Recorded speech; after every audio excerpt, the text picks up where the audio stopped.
La science à l'oreille. La science à l'oreille. L'Afrique connaît une dynamique croissante en matière de recherche scientifique et d'innovation, portée par ses universités, centres de recherche et écosystèmes entrepreneuriaux. Toutefois, la question de la valorisation des résultats de recherche reste un défi majeur. De nombreuses innovations issues du continent peinent à être protégées ou à atteindre le marché, faute de compréhension ou d'accès aux mécanismes de propriété intellectuelle. Cette situation limite leur impact potentiel sur le développement socio-économique. Dans ce contexte, le podcast Science à l'oreille constitue un canal pertinent pour vulgariser ces enjeux, donner la parole aux acteurs clés et encourager une meilleure appropriation de la propriété intellectuelle par les chercheurs et les innovateurs africains.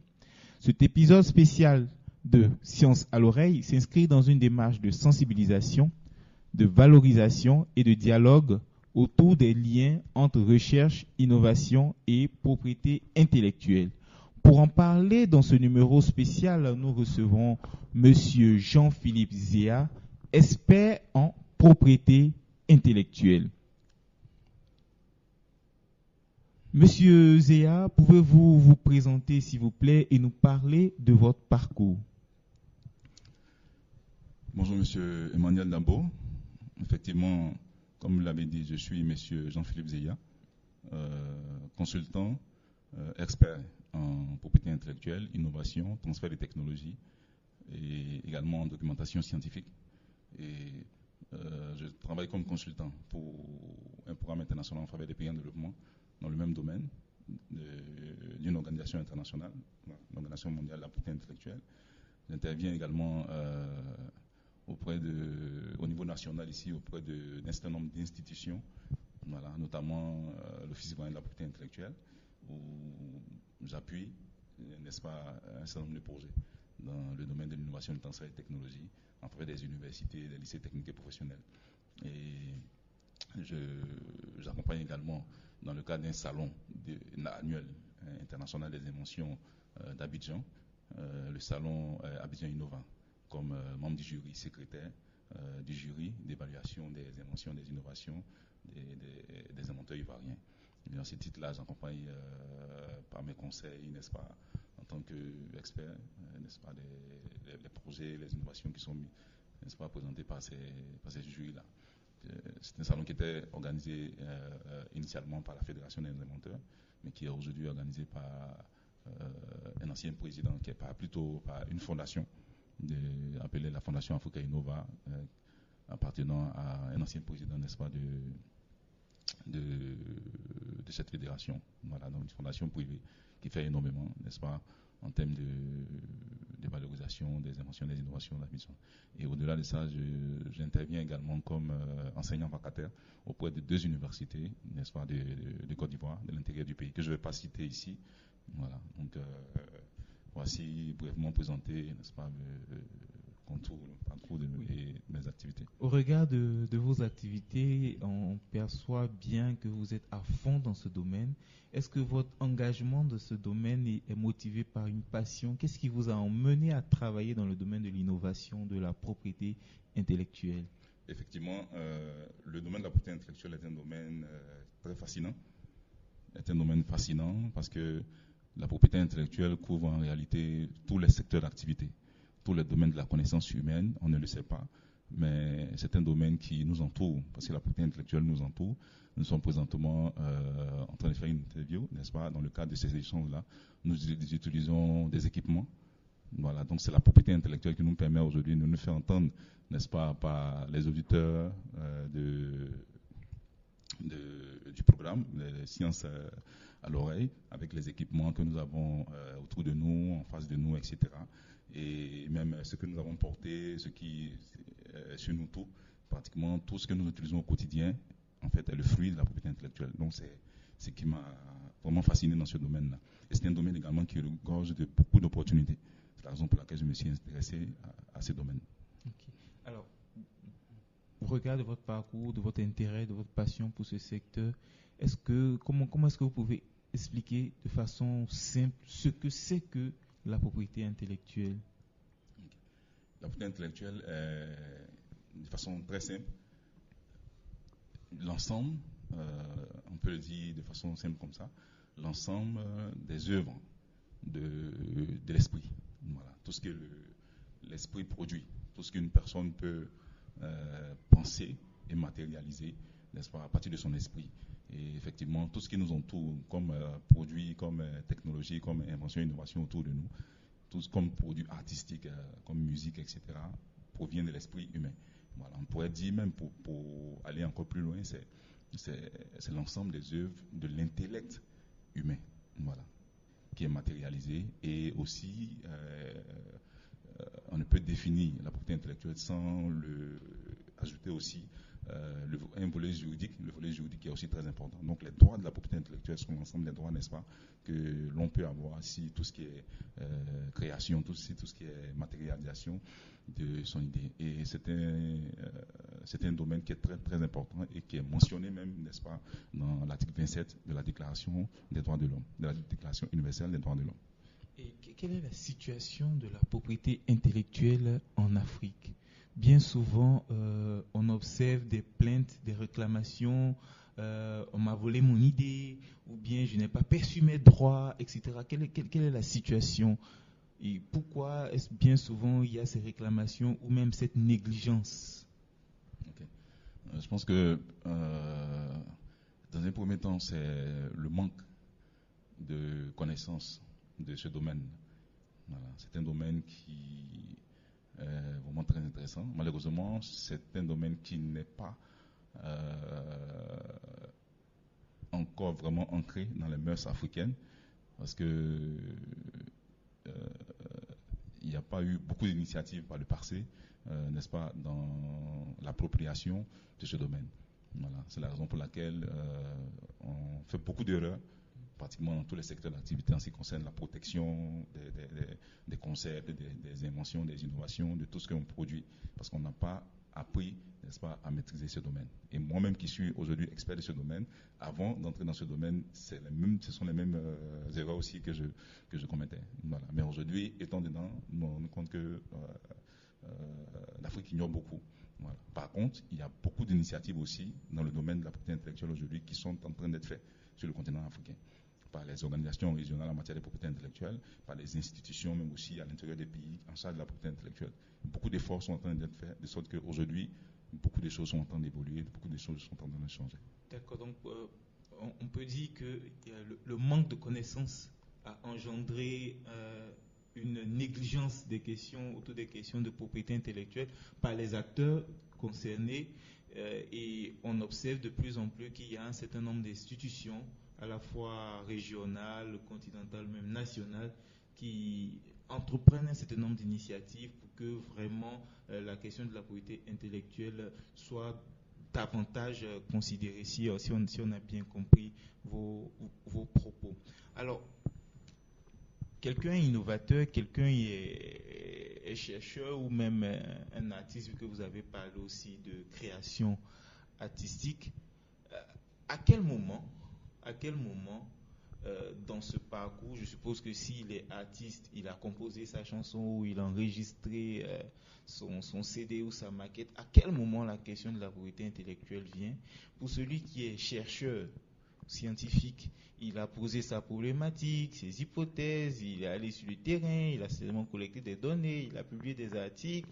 À quel moment la question de la propriété intellectuelle arrive, ou quelles sont les étapes clés qu'il faut suivre? Okay. Merci bien pour cette question qui est très pertinente. Effectivement, c'est en même temps pour nous, travailler dans ce domaine a toujours un plaisir pour nous de profiter de toutes les lucarnes qu'il faut pour sensibiliser énormément, parce que c'est un sujet qui est très très très important, qui est un sujet d'actualité. Donc effectivement, ce qu'il faut savoir dans un premier temps, c'est que la propriété intellectuelle est très vaste et est divisée en deux grandes branches. Voilà. La première branche peut être définie comme ce qu'on appelle la propriété industrielle. Et cette branche-là concerne tout ce qui est technologie, tout ce qui est invention, tout ce qui est appareils, dispositifs, etc. Voilà. Et la deuxième branche, cette première branche-là Dans cette branche, on entend souvent parler de brevets d'invention, de marques de produits, de marques de services, de dessins modèles industriels, tout ce qui est design, etc., et de circuits intégrés, d'indications géographiques, etc. Et la deuxième grande branche de la propriété intellectuelle, c'est la branche de la propriété littéraire et artistique. Ça, c'est la deuxième branche, mais qui est généralement définie dans le langage familier par le droit d'auteur. Okay. Voilà, donc c'est ce qu'on connaît sous le vocable de droit d'auteur. Voilà. Et pour chacune des deux branches, il y a des spécificités. Le droit d'auteur concerne tout ce qui est création artistique, la musique, les pièces de théâtre, les films, les romans. Voilà, les romans, tout ça. Dans cette branche-là, il n'y a pas de formalité, c'est-à-dire il n'y a pas de dossier à remplir pour déposer un office pour avoir une protection. Dès que vous faites sortir une musique ou bien un livre, vous écrivez un roman, etc., dans cette branche-là, le droit d'auteur, vous l'avez automatiquement. Non seulement vous l'avez automatiquement, mais il est mondial, il couvre le monde entier. Voilà. Il y a des lois en la matière qui sont au niveau national. Il y a une loi de 2016 voilà, qui a remplacé aussi la loi de 1996. Et au niveau continental aussi, il y a des lois. Il y a également des lois au niveau de l'Organisation africaine de la propriété intellectuelle et dans d'autres organisations dans cet état des faits. Donc, la protection est automatique. Voilà. Par contre, c'est pour maintenant bénéficier de ces droits.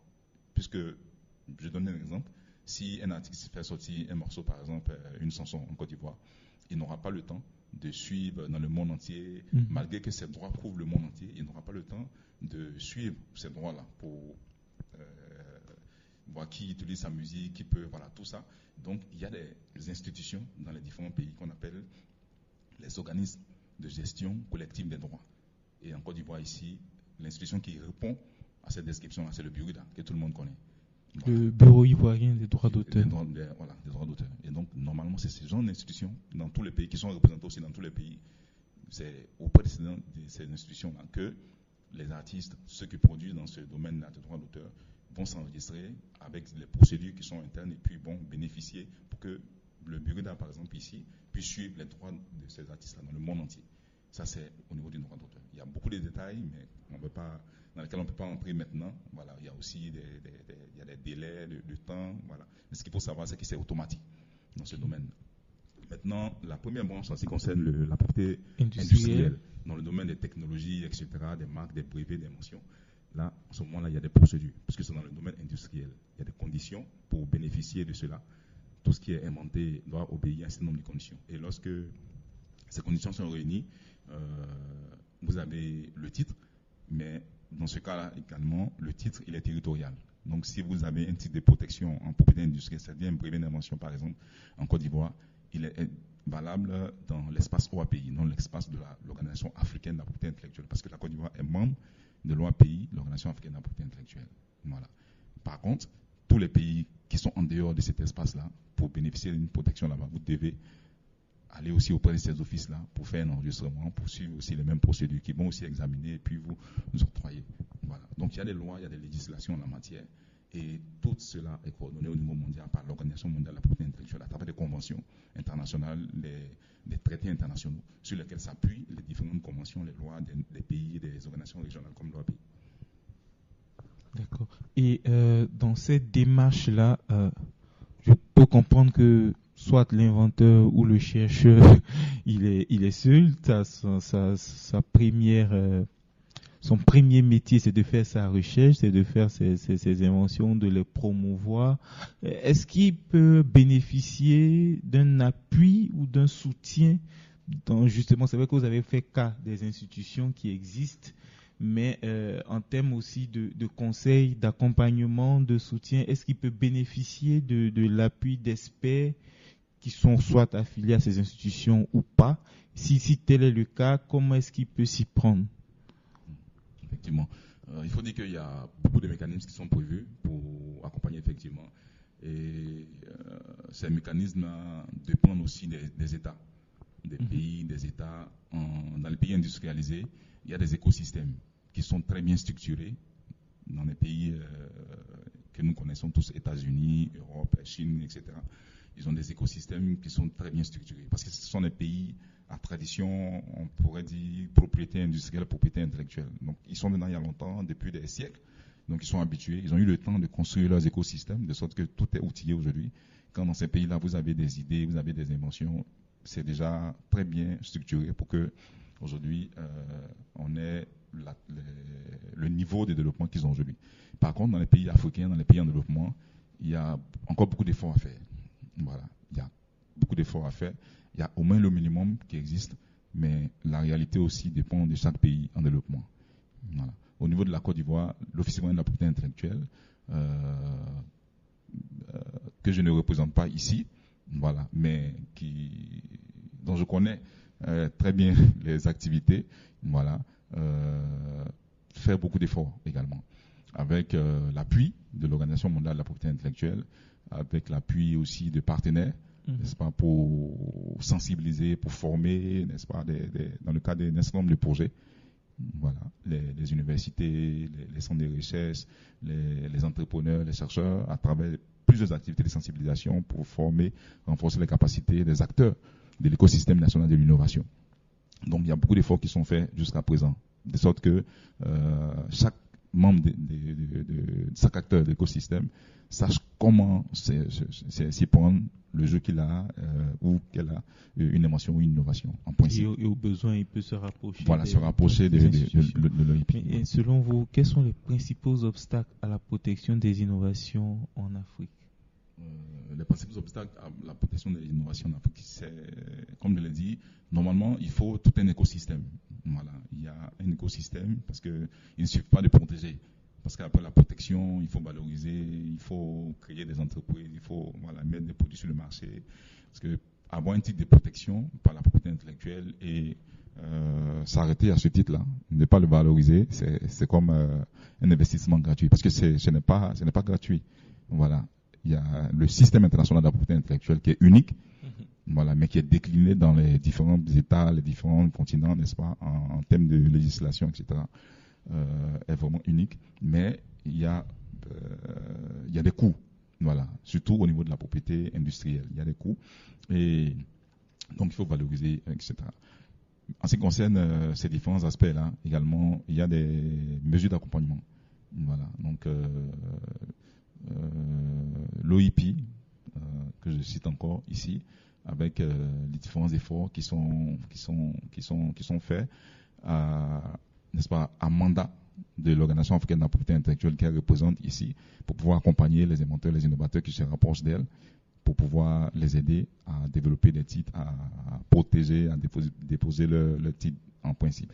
Mais l'OIP, quelquefois, va vers, voilà, à travers des activités de sensibilisation, pour que les ayants droit ou les personnes qui détiendraient, voilà, des innovations, peut-être des résultats qu'ils pourraient valoriser, n'est-ce pas, pour que ces personnes-là sachent à quelle porte frapper ou bien à tel niveau à qui s'adresser, n'est-ce pas. Et ce qu'il faut savoir, c'est que l'OIP, au lieu d'attendre que les personnes qui ont des résultats, les chercheurs, etc., viennent, l'OIP est proactif. Voilà, à travers des sensibilisations, des séminaires, etc., pour valoriser même la culture, n'est-ce pas, de notre pays à travers ce qu'on appelle les indications géographiques, etc. Aujourd'hui, il y a des produits de notre terroir qui commencent à être valorisés. En Côte d'Ivoire, on a le pain immaculé qui est valorisé, la ticket aujourd'hui qui est valorisé, beaucoup d'actions qui sont menées sur le terrain. Voilà. Alors, ces actions et cette valorisation, justement, nous allons rebondir là-dessus, génèrent-elles des opportunités pour les jeunes chercheurs, pour les jeunes innovateurs? Si oui, quelles sont ces opportunités-là?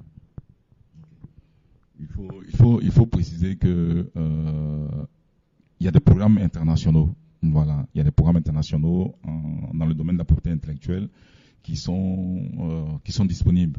Voilà. Et ce qui est intéressant, c'est que l'OIP est dans tous ces réseaux internationaux.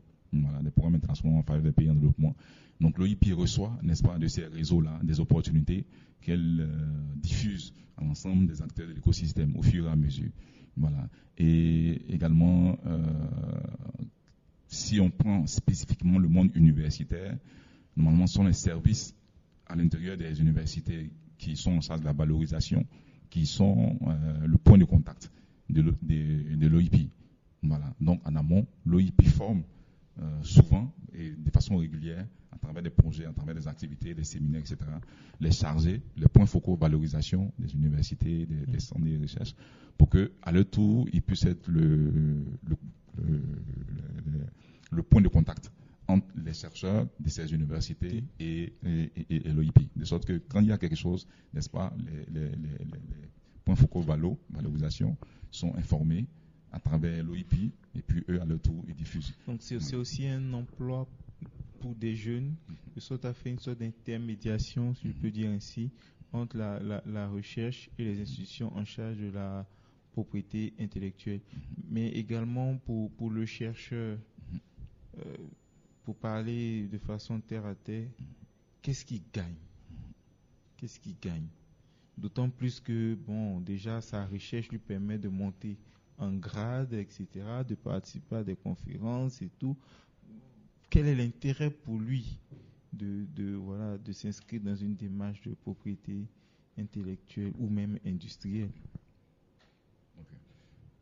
Il faut dire que le fait d'avancer académiquement, c'est valoriser scientifiquement les résultats de recherche. Voilà. Publier un article, avoir beaucoup d'articles publiés, pour avancer académiquement, comme dans le cas de notre espace, en ce qui concerne le Centre africain et malgache de l'enseignement supérieur, le CAMES, effectivement, c'est vraiment très important. Donc, au fur et à mesure qu'un chercheur fait de la recherche, qu'il fait des articles scientifiques, qu'il publie des articles scientifiques, il évolue académiquement, c'est important. Mais le fait de valoriser encore économiquement à travers des produits tangibles, de créer des sociétés, des start-up, des entreprises qui vont encore mettre ces produits-là valorisés sur le marché, le chercheur peut encore avoir plus. Voilà, avoir plus. Et il y a beaucoup d'exemples. Oui, nous sommes curieux d'avoir au moins un exemple. Oui, au moins un exemple. Je vais prendre un exemple au niveau africain. Voilà, un exemple au niveau africain. Je vais citer l'exemple du professeur Georges Byarugaba. Donc, c'est un aîné. Il est ougandais. C'est un chercheur ougandais qui est aujourd'hui président du conseil scientifique et de recherche de l'Ouganda. Voilà, avec qui j'ai l'opportunité de travailler de temps à autre, qui a étudié la biotechnologie en Afrique du Sud et qui est rentré en Ouganda dans son pays et qui s'est rendu compte que la banane plantain pourrissait énormément en Ouganda, dans les champs, le temps que ça arrive en ville pour que les gens puissent consommer, vendre, etc. Et il a effectué des recherches, puisqu'il était déjà formé en biotechnologie. Il a poursuivi ses travaux, de sorte qu'il a réussi à isoler dans la banane les enzymes qui favorisent le pourrissement de la banane. Voilà. De sorte qu'avec sa technologie, sa technologie permet aujourd'hui de conserver la banane sur 6 mois. Fantastique. Voilà, sur 6 mois. Et il est allé au-delà de cela, il a continué de travailler. Et grâce à cette technologie, aujourd'hui, sur un bananier, rien ne se perd, tout se transforme sur un bananier. Il fabrique en plus de conserver pendant 6 mois, il fabrique du vin de banane, des sirops de banane avec sa technologie, il fabrique du biogaz avec des écorces de banane, il fabrique des sacs, il fabrique des charbons écologiques, etc. Donc, avec sa technologie, sur tout un bananier, rien ne se perd. Chaque partie d'un bananier, y compris... est une opportunité d'affaires. Et il a créé même une fondation qui forme aujourd'hui des jeunes start-up en Ouganda. Il est devenu un homme d'affaires qui parcourt aujourd'hui le monde entier pour partager son expérience. Et nous avons l'occasion, vraiment l'honneur de travailler avec lui de temps en temps par rapport à ça. Et il y a encore aussi d'autres exemples. Voilà. Oui. Aujourd'hui, il est devenu un grand homme d'affaires en plus d'être un chercheur. Voilà. Et il a aussi créé des emplois. Oui, effectivement, énormément d'emplois. Et il gagne plus que ce qu'il aurait pu gagner en tant qu'enseignant-chercheur pour juste avancer. Mais il continue son métier d'enseignant. Exactement, il continue son métier. Exactement. D'accord. En fait, l'exemple, il est très palpable, il est très concret et je l'apprécie. Et donc, si au regard de cet exemple où on voit que les jeunes bénéficient aussi d'un certain nombre d'opportunités, S'il y a un conseil que vous aimeriez donner à la jeunesse africaine, aux chercheurs africains, ce serait quoi? À la jeunesse africaine, aux chercheurs africains, c'est de vraiment avoir des objectifs, de chercher à aller au-delà de ce qui a l'habitude d'être fait. Et voilà. C'est-à-dire que c'est vrai, faire de la recherche académique juste pour évoluer, c'est vraiment important. Ça, c'est vraiment la base. Voilà. Mais aujourd'hui, il existe des opportunités d'affaires. Quand on arrive à avoir des titres de protection par la propriété intellectuelle, en plus de ces résultats de recherche. Et j'aimerais aller au-delà même des chercheurs, aller aussi m'adresser aussi aux institutions même académiques au-delà. Voilà, faire vraiment attention à toutes les thèses, à tous les mémoires que nous soutenons dans nos universités en Afrique. Il y a énormément de potentiel derrière. On ne sait jamais, il peut y avoir du potentiel derrière. Et beaucoup de résultats de recherche ont été diffusés comme ça, divulgués comme ça à travers des soutenances publiques, voilà, sans prendre le temps vraiment d'analyser pour voir le potentiel innovant de ces résultats-là. Ça peut produire de la recherche derrière, ça peut vraiment produire des résultats qui peuvent être valorisés en industrie pour créer des emplois, etc. Parce que il y a beaucoup d'opportunités vraiment. Effectivement. Alors, notre entretien tire à sa fin. La dernière question avant de nous laisser. 26 avril, c'est la journée mondiale de la propriété intellectuelle. Par rapport à cette journée, quel message vous souhaitez lancer à l'endroit de tous ceux qui ont besoin de faire reconnaître le droit intellectuel, le droit d'auteur et industriel? Ce message peut être aussi à l'endroit des institutions, des gouvernants, des preneurs de décision. Et puis, comment cette journée doit être meublée en Afrique? Oui. Donc, il faut dire que effectivement, chaque 26 avril de chaque année, le monde entier célèbre la Journée mondiale de la propriété intellectuelle, qui a été établie en 2000. Voilà, en 2000 par l'ensemble des États membres de l'Organisation mondiale de la propriété intellectuelle. Donc l'Organisation mondiale de la propriété intellectuelle est chargée de jouer un rôle de premier plan dans l'élaboration d'un écosystème mondial de propriété intellectuelle équilibré et efficace pour promouvoir l'innovation et la créativité dans le monde entier pour que l'humanité ait un avenir meilleur et plus durable. Et depuis 2000, n'est-ce pas, la Journée mondiale de la propriété intellectuelle a été instituée comme le 26 avril, n'est-ce pas, pour marquer un temps chaque année pour pouvoir sensibiliser le monde entier sur les opportunités liées à la propriété intellectuelle. Et les opportunités, effectivement, de la propriété intellectuelle sont énormes. Et chaque année, il y a un thème précis qui est développé. Et cette année, le thème précis est en relation avec le sport. Donc, tout ce que la propriété intellectuelle apporte aux activités sportives, au sport dans le monde entier. Il y en a énormément, vous ne pouvez pas imaginer cela. Il y a énormément de choses que la propriété intellectuelle apporte au sport, comme dans tous les domaines d'ailleurs. Mais cette année, l'Organisation mondiale de la propriété intellectuelle a voulu vraiment mettre l'accent sur tout ce que la propriété intellectuelle apporte au sport. Donc c'est en même temps aussi l'occasion pour sensibiliser les gouvernements à travers le monde entier, pour que ces gouvernements-là injectent vraiment, appuient, donnent les possibilités à leurs offices, à leurs structures en charge de la propriété intellectuelle, les moyens nécessaires pour pouvoir aider les écosystèmes d'innovation à avancer. Parce qu'il n'existe aucun écosystème au monde qui avance sans la propriété intellectuelle. La propriété intellectuelle, la cheville ouvrière de tout écosystème de l'innovation. Et les pays industrialisés nous le démontrent depuis plusieurs années jusqu'à présent. Alors, le message est clair, il n'existe aucun pays développé au monde qui ait réussi son développement en négligeant les questions de propriété intellectuelle. C'est un secteur important qui nous protège, qui nous garantit des droits en tant que chercheurs, en tant qu'ingénieurs, en tant qu'inventeurs, et des institutions nationales et même continentales existent. Le conseil, c'est de se rapprocher de ces institutions-là, soit à protéger nos œuvres. Autre message, la carrière, scientifique, c'est bon en termes de valorisation des études scientifiques, mais la recherche peut nourrir l'entrepreneuriat, peut nourrir, apporter des solutions d'affaires, des solutions de création d'entreprises. Toujours est-il que si cela se passe dans un cadre approprié, régi par les codes ou les réglementations en vigueur en matière de propriété intellectuelle. C'était votre podcast Science à l'oreille, numéro spécial dédié aux questions de propriété intellectuelle. Recherche, innovation et propriété intellectuelle était le thème. Pour en parler, nous avons reçu M. Jean-Philippe Zéa, qui est un expert de la propriété intellectuelle, un formateur également dans ce domaine et un consultant sur pas mal de programmes en lien avec la valorisation des innovations et des résultats de recherche.